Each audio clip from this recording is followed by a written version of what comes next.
नमस्कार मित्रों मैं बताऊंगा 2021 में सबसे पहला सूर्य ग्रहण के बारे में। इस बार 10 जून 2021 को सूर्य ग्रहण है। ये सूर्य ग्रहण दोपहर में 1:42 दोपहर से ग्रहण लगना शुरू हो जाएगा। इसके बाद ये शाम को 6:41 तक पूर्ण सूर्य ग्रहण रहेगा। इस बार 10 जून 2021 को गुरुवार के दिन कृष्ण पक्ष के ज्येष्ठ मास में अमावस तिथि को रोहिणी नक्षत्र में और वृषभ राशि में ये सूर्य ग्रहण लगेगा। 10 जून को वट सावित्री व्रत का पूजा भी है। जो व्रती लोग हैं वो कृपया सुबह ही वट सावित्री व्रत का कथा चाहे पूजा कर ले तो ज़्यादा अच्छा रहेगा। ये भारत में उपछाया सूर्य ग्रहण है, क्योंकि ये इंडिया में, भारत में, अरुणाचल प्रदेश और जम्मू कश्मीर में ये ग्रहण कुछ देर के लिए दिखाई देगा। भारत के पूर्वी राज्य के एरिया में और उत्तरी राज्य के एरिया में कुछ देर के लिए ये ग्रहण दिखेगा। ये ग्रहण यूरोप, उत्तरी अमेरिका, कनाडा, ग्रीनलैंड, रूस में पूर्ण ग्रहण दिखाई देगा, जबकि एशिया में ये आंशिक ग्रहण लगेगा। कोई भी सूर्य ग्रहण लगने से पहले 12 घंटा सूतक लगता है, तो भारत में इस बार सूतक मान्य नहीं है, क्योंकि भारत में पूर्ण रूपेण दिखाई नहीं देगा। सिर्फ 2 राज्य को छोड़ के, जम्मू कश्मीर और अरुणाचल प्रदेश के सिवा ये ग्रहण दिखाई नहीं देगा। इसलिए भारत में ये सूतक का मान्य नहीं हो। कई लोग जानना चाहते हैं अगर भारत में सूर्य ग्रहण दिखाई नहीं देगा तो हमें मानना चाहिए या उनको नहीं मानना चाहिए। पूरे ब्रह्मांड में सूरज और चंद्रमा एक ही होता है। मानने का आपको ज़रूर ही मानना चाहिए। कोशिश करना चाहिए ग्रहण के समय खाना पीना चाहे व्यर्थ का बाहर ना निकले तो ज़्यादा बेहतर होगा।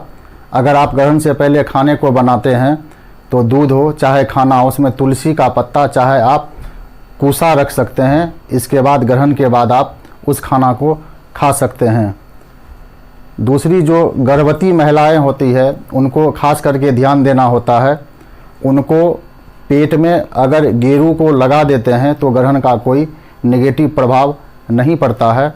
उसे गर्भवती महिला को छुरी, चाकू, सुई, धागे चाहे सिलाई का कोई भी सब्जी फल काटने का प्रयोग नहीं करना चाहिए। उनको और सारे लोगों को ओम घिरिनी सूर्याय नमः चाहे महामृत्युंजय का, गायत्री मंत्र का, चाहे अपने इष्ट देवता का ग्रहण के समय नाम लेना चाहिए, क्योंकि ग्रहण के समय सूर्य एक नेगेटिव एनर्जी छोड़ता है जो इसका दुष्प्रभाव लोगों पे होता है। सूर्य पिता का कारक ग्रह होता है। कहते हैं जन्मपत्री में किसी भी खाने में आपका सूर्य अगर राहु के साथ बैठ जाए तो सूर्य पिता का कारक ग्रह होने के कारण पिता से विचार नहीं मिलता है। और सूर्य तुला राशि में नीच का बैठता है। किसी की भी कुंडली में अगर सूर्य तुला राशि में बैठा है तो ऐसा आदमी का सूर्य नीच का हो जाता है। और सूर्य केतु के साथ भी बैठता है तो सूर्य को ग्रहण लगता है। अगर सूर्य राहु के साथ बैठता है तो सूर्य को ग्रहण लगता है। कहते हैं सूर्य आत्मा का प्रतीक है। सूर्य आत्मकारक ग्रह है। सूर्य को स्ट्रोंग करने के लिए आपको पिता का सम्मान करना चाहिए। पिता नहीं है तो चाचा, ताऊ, चाहे पिता के समान व्यक्ति का सम्मान करना चाहिए आपको। अगर आपका आँख खराब हो, दिल की बीमारी हो, शरीर में एनर्जी की कमी हो तो कहीं न कहीं उस व्यक्ति का सूर्य कमज़ोर होता है।